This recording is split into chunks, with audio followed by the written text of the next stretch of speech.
Good morning बच्चों, कैसे हो आप सब। आशा करती हूँ कि आप सभी अच्छे होंगे। बच्चों, कल हमने राहुल जी द्वारा जो रचित हमारा यात्रा वृतांत है लहासा की ओर वो पढ़ा था। आशा करती हूँ कि आपको समझ भी आ गया होगा। तो आज हम इसके प्रश्न उत्तर करेंगे। प्रश्न उत्तर में हमने जो हमारे अभ्यास के प्रश्न उनको कर लिया था। आज उससे आगे के जो हमारे प्रश्न बचते हैं हम उनको करेंगे। उसमें जो हमारे प्रश्न आते आगे वो आते हैं रचना और अभिव्यक्ति के। इसमें देखिए जो हमारा पहला प्रश्न है वो क्या है। सुमति के यजमान और अन्य परिचित लोग लगभग हर गांव में मिले। इस आधार पर सुमति के व्यक्तित्व की किन विशेषताओं का चित्रण कर सकते हैं। इसके अंदर हमें जो सुमति है उसकी चारित्रिक जो विशेषताएं उनको बताना है, भी उनका व्यक्तित्व कैसा था।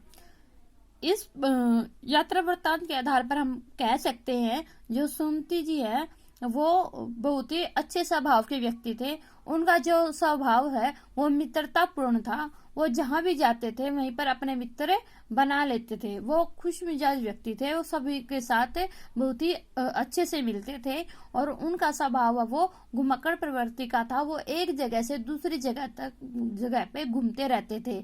वो तिब्बत की जो यात्रा है वो भी कई बार कर चुके थे। ठीक है भाई, आगे देखिए। हालांकि उस वक्त मेरा भेष ऐसा नहीं था कि उन्हें कुछ भी ख्याल करना चाहिए था।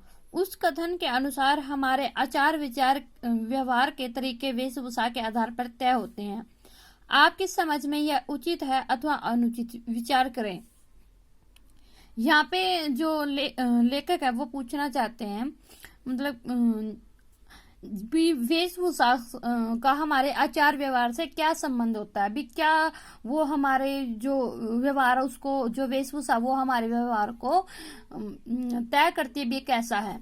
तो इसके आधार पर हम कह सकते हैं भी जो वेशभूषा होती है उससे हमारा जो आचार व्यवहार है उसमें जो सर्वप्रथम छवि पड़ती है वो वेशभूषा की पड़ती है। जैसे मान लो अगर कोई साधु संत है उसके पहनावे को देखकर उसका सात्विक रूप है क्या सामने आता है। अगर मान लो कोई भीख मंगा है मतलब भीख वस्त्र धारण किए हुए तो उसका एक उसकी जो आर्थिक स्थिति है उसका जो आर्थिक विवरण है वो हमारे सामने उजागर होता है। इस प्रकार हम कह सकते हैं जो वेशभूषा होती है वो काफी हद तक हमारे आचार व्यवहार को तय करने में मदद होती है। मतलब ये काफी हद तक ये उचित है। अगला प्रश्न देखिए। यात्रा वृत्तांत के आधार पर तिब्बत की भौगोलिक स्थिति का शब्द चित्र प्रस्तुत करें। वहां की स्थिति आपके राज्य और शहर से किस प्रकार भिन्न है। जैसा कि हमने पाठ में पढ़ा है यात्रा वृत्तांत में जो तिब्बत की जो भौगोलिक स्थिति है वो क्या है। मतलब तिब्बत एक पहाड़ी क्षेत्र है। यहाँ पे बहुत ऊंची ऊंची पहाड़ियां हैं। जो डांडा जो नाम का जो स्थान है उसके जो ऊंचाई उसके ऊपर की जो समुद्र तल से ऊंचाई है वो 17-18 हजार फीट है। और इसमें पूर्व से पश्चिम की ओर है जो सफेद रंग की शिलाएं हैं। इसमें बीटे की दीवारों पर बीटे की जो दीवारें हैं वो भी बहुत ऊंची ऊंची है। बहुत बड़े बड़े वहां पर पत्थर हैं। वह बहुत बड़ा एक पहाड़ी इलाका है। और जबकि हमारे जो राज्य है वो पहाड़ी क्षेत्र नहीं है बल्कि हमारे जो क्षेत्र है वो मैदानी क्षेत्र है। ठीक है भाई, आपने भी किसी स्थान की यात्रा अवश्य की होगी। यात्रा के दौरान हुए अनुभव को लिखकर प्रस्तुत करें। ये भी आपने अपने आप करना है। आपने इसमें अपना अनुभव साझा करना है। भी आपने कभी कहीं की यात्रा की हो और तो उसमें क्या कुछ हुआ, क्या उसके अंदर आया, कैसे आपने अनुभव किया, वो सब इसके अंदर लिखना है। ठीक है, अगला प्रश्न देखिए। यात्रा वृत्तांत गद्य साहित्य की एक विधा है। आपकी इस पाठ्य पुस्तक में कौन कौन सी विधाएं हैं या प्रस्तुत विधा उनसे किन मायनों से अलग है। जैसे कि हमें पता है जो हमारा ये पाठ है वो एक यात्रा वृत्तांत है।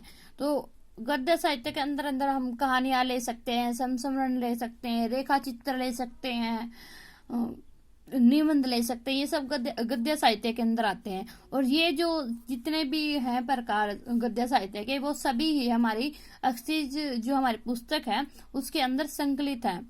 तो जैसे कि मेरे बचपन के दिन महादेवी वर्मा का संस्मरण है और जाबिर हुसैन का इसके अंदर संस्मरण दिया हुआ है, इसके अंदर निबंध भी दिया हुआ है। तो इन पे हम आगे बताना है भी इनमें कौन कौन सी, इसमें प्रत्येक विधा किन मायनों से अलग है। जो यात्रा वृत्तांत है भाई, ये यात्रा पे आधारित होती है, जबकि यहाँ हम जो मेरे बचपन के दिन है महादेवी वर्मा का संस्मरण है उसको ले सकते हैं। उसमें क्या है, उसमें अपनी जो घटनाएं, जो अपने अनुभव है, जो वास्तविक घटनाएं है वो उसके अंदर जिक्र किया जाता है संस्मरण में, मतलब एक प्रसिद्ध व्यक्तियों का भी होता है वो। जबकि जो यात्रा वृत्तांत होती है वो सिर्फ यात्रा से संबंधित होती है, इसमें यात्राओं का जिक्र किया जाता है। ठीक है भाई, इस प्रकार ये जो विधा है इस कांड से अलग है, क्योंकि इसमें सिर्फ यात्रा का ही वर्णन किया जाता है। ठीक है, ये थे हमारे आगे के जो हमारे क्वेश्चन है रचना और अभिव्यक्ति के वो। तो आपने इन प्रश्नों को लिखना है और याद करना है। ठीक है भाई, थैंक यू।